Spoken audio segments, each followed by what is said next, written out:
सनातन धर्म की जय हो। संपूर्ण रामायण भाग 72। आज हम सुनेंगे रामचंद्र जी का समुद्र पर पुल बनाना। तो इधर जब दूतों ने रावण की सभा में रामचंद्र जी के रूप का और गुणों का बखान किया, उसके बाद सुनकर दूतों की कथा लखन पत्रिका बाँच, हंसकर रावण ने कहा लिया शत्रु बल जांच। बानर भालू की चिंता क्या, वह तो असुरों का भोजन है।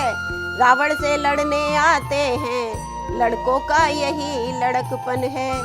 देखो तो छोटे तपसी को कैसी बकवादे करता है। मृग शावक शशि को छूने को चौखड़ी छलांगे भरता है। वो लक्ष्मण जी को मृग शावक मतलब हिरण का बच्चा बताते हैं और शशि कहते हैं कि वो सूर्य को छूने के लिए चौखड़ी छलांगे लगा रहे हैं, ऐसा सोचते हैं। उन बल वालों में बानर वालों में छोटे से लालों में ऐसी सी शान बातें बताते हैं आला। और बोला मैंने अब तक टाला, फिर भी संदेश धमकी वाला दे डाला। तो और क्या कहते हैं, हाथ बांध सुख ने कहा सुनिए निश्चर राज, रूठ रहा है आपसे राज और ये ताज। कुछ होनहार है लंका में यह हमें दिखाई पड़ती है, जो भली बात भी नाथ तुम्हें विष जैसी कड़वी लगती है। संशय की रही बात ही क्या, जब स्वयं देख हम आए हैं, निश्चय ही अपनी ताकत से बेड्योढ़े और सवाए हैं। सीता को दे कीजिए संधि, जग में यदि जीवित रहना है, अन्यथा हमें ये दिख रहा उनसे लड़ना खुद मरना है। हम जिसे तपस्वी कहते हैं बेयोगेश्वर हैं भूतल में, तोड़ेंगे हमें खिलौने सा जब खेलेंगे युद्ध स्थल में। तो रक्त बन रावण हुआ नेत्र हो गए लाल, लात मार दरबार से दोनों दिए निकाल। अच्छा, यहाँ एक और बात है कि रावण ने ये दूसरी बार लात मारी है, पहले अपने भाई विभीषण को मारी थी और अब इन दोनों दूतों को मारी है। ये भी आए रघुवीर शरण सब बीती बतलाई अपनी, रघुराई की अनुकंपा से दोनों ने गति पाई अपनी। सुख सारण ऋषि थे साप विवश लंका में रह रहे आगे होकर। ये जो सुख सारण थे ये ऋषि थे और एक सांप के विवश होकर लंका में छुप कर रह रहे थे। अब सांप मिटा आश्रम पहुँचे करुणानिधि के कृतज्ञ होकर। अब श्राप मिट गया तो वो अपने आश्रम में पहुंच गए।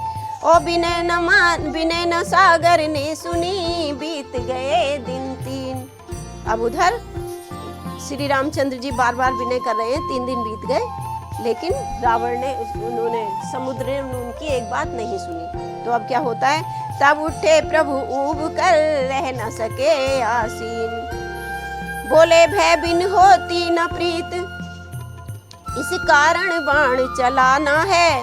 फिर बाण कौन सा अग्नि बाण, पानी में आग लगाना है।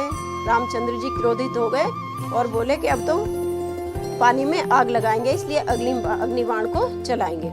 तो ये कहकर बाण चढ़ाया जब धनवा का जब टंकार उठा, जलचर दल सारा अकुलाया सागर में हाहाकार उठा।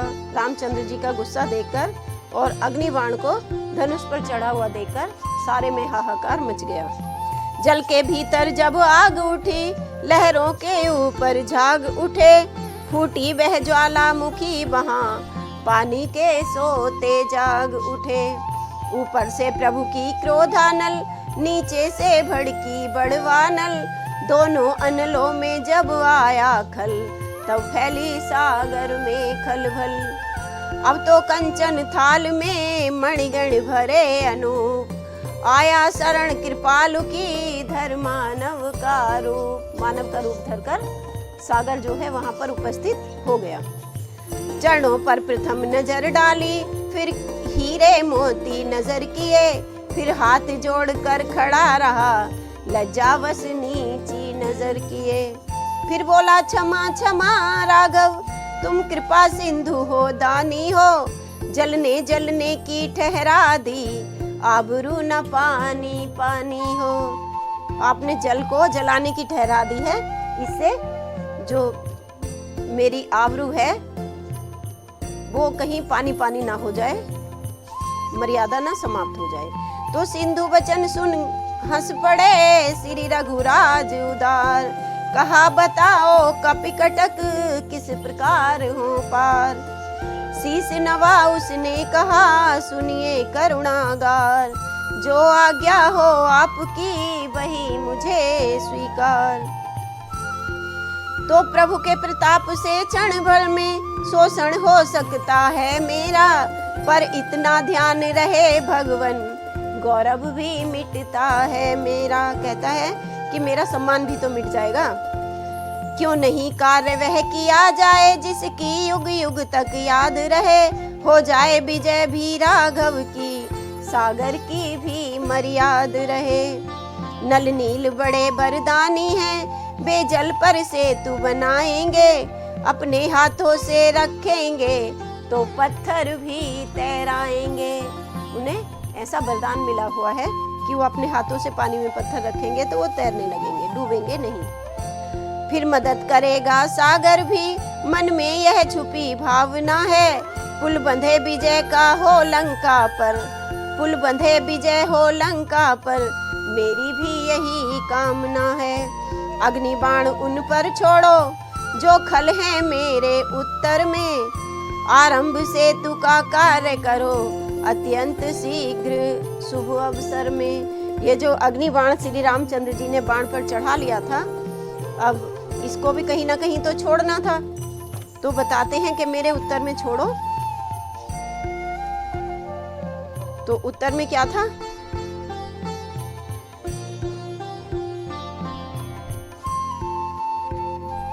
तो समुद्र जी बताते हैं कि मेरे उत्तर में धूमतुल्य नाम का एक बड़ा ही सुंदर और पवित्र देश है। वहां पर अभीर जाति के लोग निवास करते हैं, जिनके रूप और कर्म बड़े ही भयानक हैं। वे लोग मेरा जल पीते हैं और उन पापियों के स्पर्श से मेरा जल दूषित हो जाता है, जो मुझे असहनीय है, जिसको मैं सहन नहीं कर पाता हूँ।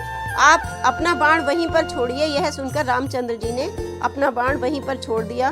वह अग्नि और वज्र के समान बाण जिस स्थान पर गिरा, वह स्थान अग्नि बाण के कारण दुर्गम मरुभूमि के नाम से विख्यात हो गया। यह स्थान आज कजाकिस्तान में है। माना जाता है कि वहाँ का रेत आज भी लाल है, और यह रेगिस्तान दुनिया का सबसे बड़ा रेगिस्तान है, जहाँ श्री रामचंद्र जी का अग्निबाण गिरा था। तो भगवान राम जानते थे कि दुष्ट लोगों के अलावा वहाँ और भी निर्दोष पशु पक्षी और वहाँ की नेचर प्रकृति नष्ट हो जाएगी, इसलिए उन्होंने इस स्थान को एक वरदान भी दिया था कि इस स्थान पर हरी भरी और दुर्लभ जड़ी बूटियों से सुगंधित वृक्ष हमेशा उत्पन्न होंगे, और आज भी वहाँ की प्रकृति में ऐसा कुछ विद्यमान है। तो अग्निबाण भी छूट गया और शुभ कार्य भी आरंभ कर दो, ऐसा समुद्र ने कह दिया। तो तीर छोड़ प्रभु ने तभी हरि सिंधु की पीर, सागर गदगद हो गया हर्षाए रघुवीर। तो अब सुग्रीव क्या कहते हैं? सुग्रीव बोल उठे तुरंत, यही अवसर मुहूर्त का है, नल नील सेतु आरंभ करो, शुभ कार्य शीघ्र ही अच्छा है। यह सुनते ही कपि सेना में आनंद पूर्ण जयकार हुआ, पाषाण शीघ्र ही लाने को वानर मंडल तैयार हुआ। चिकने चौड़े उजले सुडोल जो ढले कुदरती सांचों में, कपिगण चुन चुन ऐसे पत्थर लाते थे बातों बातों में। बड़े बड़े पत्थरों को जो साफ सुंदर उन्हें दिख रहे थे, ले आते थे आसानी से, उन्हें कोई उसके लिए मुश्किल नहीं होती थी। ले लेकर राम नाम जी का नल नील उठाते थे पत्थर, वह चमत्कार था हाथों में, जल पर तैराते थे पत्थर। मिस्त्रियों और मजदूरों में उत्साह कार्य का दूना था, प्राचीन कला का भारत की वह पुल बेजोड़ नमूना था। सेतु बांधने में सभी करते थे उद्योग, रघुराई ने भी दिया लीलावश सहयोग। तो श्री रामचंद्र जी ने सोचा कि चलो थोड़ा सहयोग इसमें मैं भी कर देता हूँ। तो क्या हुआ, एकांत जगह में आगे बढ़ जल के ऊपर रखा पत्थर, रघुवर के कर से छूटते ही सागर में डूब गया पत्थर। हनुमत कुछ निकट उपस्थित थे, हंस पड़े देख कर घटना को, मन ही मन सोच रहे थे प्रभु पाषाण क्यों नहीं तहराए। कि भगवान सोचते हैं कि ये पत्थर तैरा क्यों नहीं। तो आगे आकर भक्त ने कह ही दिया तुरंत, क्यों डूबा पाषाण ये बतला दूं भगवंत। तो क्या कहते हैं, ये महिमा नाथ राम की है, जल पर पत्थर तैराते हैं। ये आपके नाम में जो महिमा है वो है जो पत्थर जल पर तैर रहे हैं। उस राम नाम की राम स्वयं क्यों अपनी होड़ लगाते हैं। और क्या कहते हैं, फिर भी कुछ मन की कहता हूँ, अपराध क्षमा सरकार करें, 2 पुष्प चरण में रखता हूँ, यदि रघुराई स्वीकार करें। जो कर कमलों में बना रहा, निश्चय ही वह बना रहा भगवन, जो इन हाथों से छूट गया, सचमुच वह डूब गया भगवन। जो आपके हाथ में आपके चरण में रहेगा वही तो बना रहेगा, जो आपके हाथ से छूट जाएगा, जिससे आपके चरण छूट जाएंगे वो तो डूब ही जाएगा। तो क्या है ये,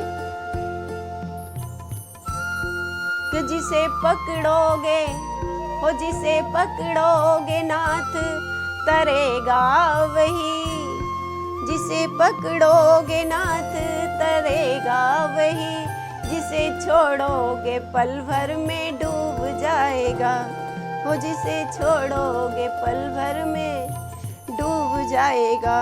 तो इसलिए मेरी तो बार बार विनती है कि मुझे तो प्रभु छोड़ना मत, मुझे तो अपने साथ अपने पैरों में रखना। तो ठीक समय पर हो गया सुंदर सेतु तैयार, मुस्का कर कहने लगे तब श्री करुणागार। क्या कहते हैं श्री रामचंद्र जी, जो कार्य नहीं हो सकता है सम्राटों से भी बरसों में, है साधुवाद द्वारा तुमको बहकर दिखलाया दिवसों में, है साधुवाद द्वारा तुमको बहकर दिखलाया दिवसों में। और इसी के साथ हम अपनी कथा को आज यहीं विराम देते हैं। कल हम सुनेंगे श्री रामचंद्र जी का शिव पूजन और रामेश्वरम धाम तैयार करना। रामायण के पिछले भाग देखने के लिए साहित्य संगम की संपूर्ण रामायण प्लेलिस्ट पर जाएं। वीडियो को लाइक करें, चैनल को सब्सक्राइब करें और हमारी वीडियो आपको कैसी लगी कमेंट करके बताएं। जय सीताराम, जय राधे श्याम, हर हर महादेव, हर हर महादेव।